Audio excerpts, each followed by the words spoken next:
speaking of flood control. Eto na.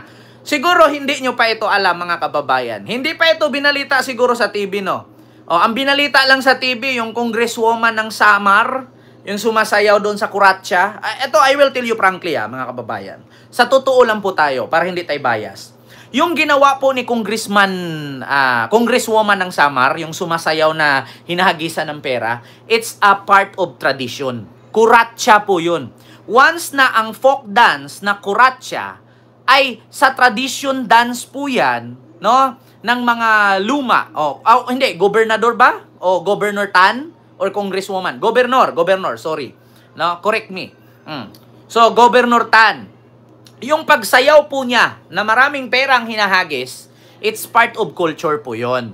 So, wala pong korupsyon na naganap doon. Kultura po talaga yan. Once na kuratsa, meron pa nga sumasayaw sa bangko na may ilaw sa ulo, di ba? O, minsan may sumasayaw, may baso na tubig sa ulo. O, yung sa kuratsa naman, ni Governor Tan, no, hindi po siya binabash dito. Gusto ko lang pong i-explain para po sa ating lahat, hindi po porket nakita nyo po na hinahagisan siya ng pera ay corruption po yun. Hindi po ganon. Party po ng kultura yon. Traditional dance po ng waray ang kuratsa na hinahagisan po ng pera. So yun lang po mga kababayan. Ito yung sunod. Speaking, mga kababayan, yung mga bilyon-bilyon na nawawala. Si Bongo nadulas. Meron na daw pondo, pera sa flood control ni Digong, hindi daw kailangan masayang. Ang problema sa binalita ng Bilyonaryo News, yung mga flood control sa Davao Region, yung iba delay, yung iba hindi nagawa. So, sunod mga kababayan.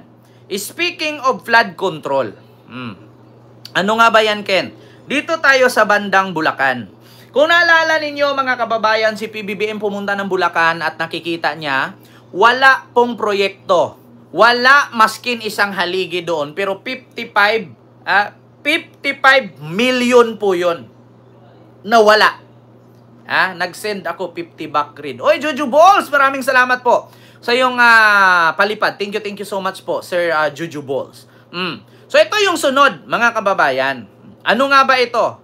Hindi pa ata ito nabalita sa TV. Wala pa to sa TV. Correct me if I'm wrong, Kung nasa TV na ito, thank you. Kung wala pa, magugulat po kayo. Ito. Ano nga ba yan, Ken? Yung sunod mong sasabihin. Ito na. Alam nyo ba, mga kababayan, meron akong basahin. Hindi ko siya binabash, isi-share ko lang sa inyo. Bakit? Ito po. According sa Politico Post, Politico News, sa kanilang page. Wait lang, naglo-loading lang mga kababayan. According dito sa Politico page, mga kababayan, wait lang. Ay, ang galing naman ito. Ito na. Bubuksan ko lang Politico page. Ito na, mga kababayan. CWS Party List Representative Edwin Guardiola. Paki-comment mga kababayan kung saan po ito si Congressman CWS Edwin Guardiola. Saan po ito? Bulacan po ba ito? Correct me if I'm wrong. Kasi according dito sa Politico Post, Politico Post nila, may chick badge. So ito po, CWS Party List Representative Edwin Guardiola has come under fresh scrutiny after netizen discovered a document linking him to a multi-million-dollar mansion in Newport Coast, California. Taga saan po ba ito? Si Edwin Guardiola. Taga Batangas yan, Ken. Batangas po ba ito? Ito po siya, mga kababayan. Hindi pa yata ito binalita sa TV. Binalita na po ba? Batangas. Actually, sa Batangas po, mga kababayan, isa din po sa pinuna, na ang mga flood control palpak din. Basahin ko lang po mula ito sa Politico Post. Ayan, Politico. According dito, nakasaad, mga kababayan, may question mark. Nagtatanong po ang nagpost. Katas ng kontrata? Tanong ko lang. Katas ng kontrata, sabi dito sa Politico Post. CWS Representative Edwin Guardiola tag as owner of 576 million pesos California mansion. Ito ang sabi sa Billionaire News, baka ibabalita yan. Construction Workers Solidarity, CSW Party List Edwin Guardiola is making waves online and not the kind he wants. Netizen have dug up record of what appears to be his sprawling $10.3 million mansion in Newport Coast, California. Kaya nagtanong ang nagpost, katas ng kontrata ba yan? $500 million mansion in Newport, California. Pagmamay-ari daw ni Congressman Edwin Guardiola, ito, 10.3 million mansion in Newport Coast, California. The property listed under Guardiola Teroso Edwin Luling and Guardiola Judy Silva has reportedly been in the congressman name since 2011. Based on the real estate data, the property is priced at roughly $10.369,102 million or around 576.8 million pesos or about 1,150 US dollars per square foot and is currently listed for sale. The discovery of Guardiola's rumored mansion comes on the heels of another scandal tied to his name. Earlier this month, President Ferdinand Marcos Jr. exposed a 400 million flood control project, Baliwag, Bulacan, supposedly found by CWS and then Mayor Ferdinand Estrella. The project, however, turned out to be a ghost project with no actual construction undertaken despite Department of Public Works and Highway, DPWH record tagging as completed. So, kompleto daw sa DPWH, pero walang nakalagay na building doon or simento man lang. Sir Jesus Beltran, may galab shoutout po. Kita ninyo mga kababayan, CWS Representative Edwin Guardiola tag as owner of 576 million California mansion. Nako, at kamakailan lang mga kababayan, sabi nga ni Ferdinand Bongbong Marcos Jr. na ang 400 million flood control project in Baliwag, Bulacan supposedly founded by CWS and then Mayor Ferdinand Estrella. The project, however, turned out to be a ghost project. Diba, ma-midnight? Diba? Kita nyo yan?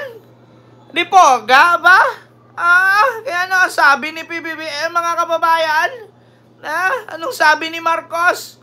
Pananagutin ko ang nasa likod at sangkot. Anomalya at katiwalian sa pamahalaan. Ito ang inihayag ni Pangulong Ferdinand Marcos Jr. Sa kanyang talumpati kasabay ng paggunita sa Araw ng Mga Bayani na ginanap kanina sa libingan ng mga bayani sa Taguig City. Giit ng Pangulo, ilalabas niya ang buo at pawang katotohanan sa likod ng banta ng katiwalian at pang-aabuso sa kapangyarihan. Ang pahayag na ito ng Pangulo ay sa gitna ng investigasyon sa umano'y mga anomalya sa flood control projects sa bansa. Sa nakalipas na mga araw, nag-ikot si Pangulong Marcos sa iba't ibang lugar upang inspeksyonin ang mga proyekto ng pamahalaan. Ayon kay Pangulong Marcos, kailangan pagtuunan rin ng pansin ng pamahalaan ang paglaban sa mga umaabuso sa kapangyarihan at mga tiwali na may malaking epekto sa lipunan. Hindi lang pagpapalakas ng ating depensa ang kailangan natin tutukan upang maalagaan ang ating kalayaan. Kailangan din natin labanan ang banta ng katiwalian at pang-aabuso. Diba? Hindi lang pagpapalakas ng ating depensa or yung sa Armed Forces of the Philippines, no? Yung mga sandatahang lakas, mga helicopters, mga tangkidigera, mga fire ship, mga fighter jet. Hindi lang ganon. Pati din ang katiwalian sa ating kaban ng bayan. Nako po. Pangyarihan ng ating lipunan. Dahil hindi lamang sa lapi Ma'am Susan, ang kanilang hello po, ninanakaw, Vergara, kundi pati ang kalusugan, pangarap at kinabukasan ng mga susunod na henerasyon na Pilipino. Very good. Kaya't hindi natin dapat ipagwalang bahala ang maliliit na panlilinlang sapagkat kundi paulit-ulit. Kung paulit-ulit, ito'y pinapalampas natin. Unti-unti nitong sinisira ang ating lipunan nang hindi natin namamalayan. Ayon sa Pangulo, hindi magiging madali ang laban na ito na panindigan ng tama. Bilang Pilipino, may pananagutan tayo sa ating bansa. Tama! Na maging mas mapanuri sa mga mali.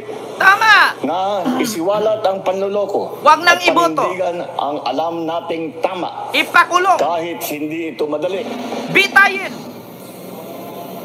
Patayin na rin para walang pamarisan.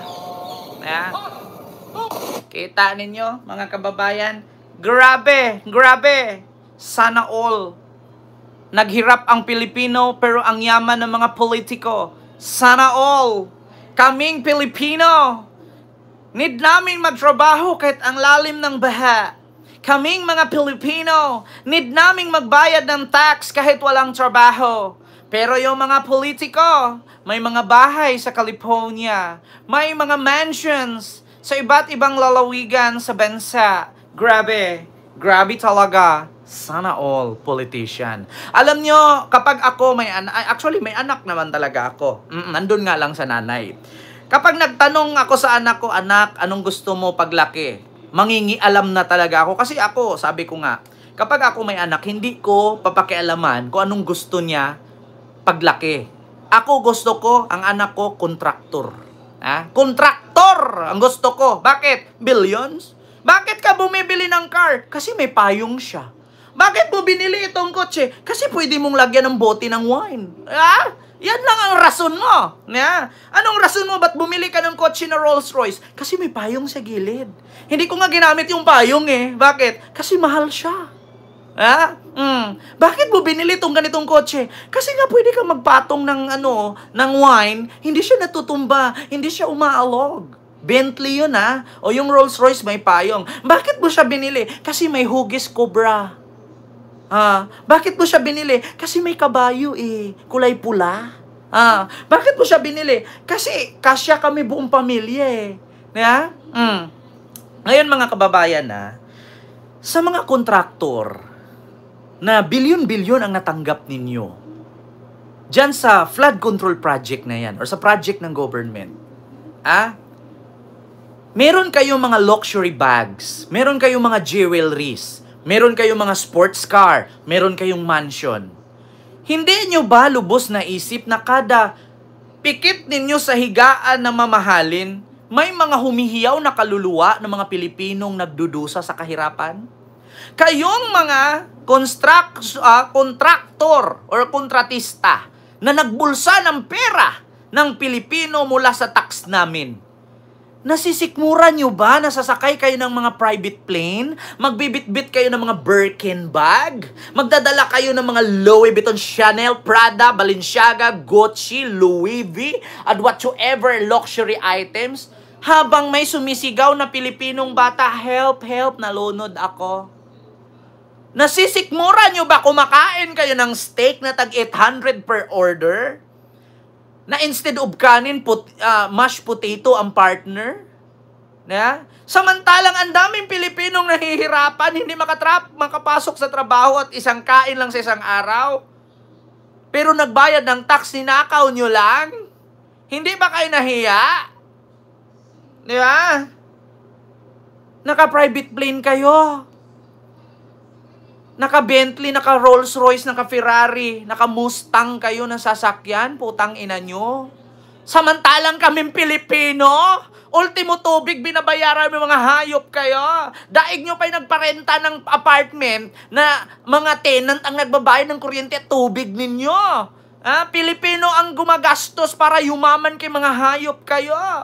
Nakakatulog pa ba kayo? Diba? At itong mga kontraktor na titigilan nyo yung kakabigay ninyo sa mga senador, Kaya kayo nagkakaroon ng project tapos na yung termino ng unang presidente kasi mga senador na nandyan, pinupunduhan ninyo para pag nanalo si senador, kayo yung kukunin. Mga boyset kayo. Di ba? Ito sunod, mga kababayan.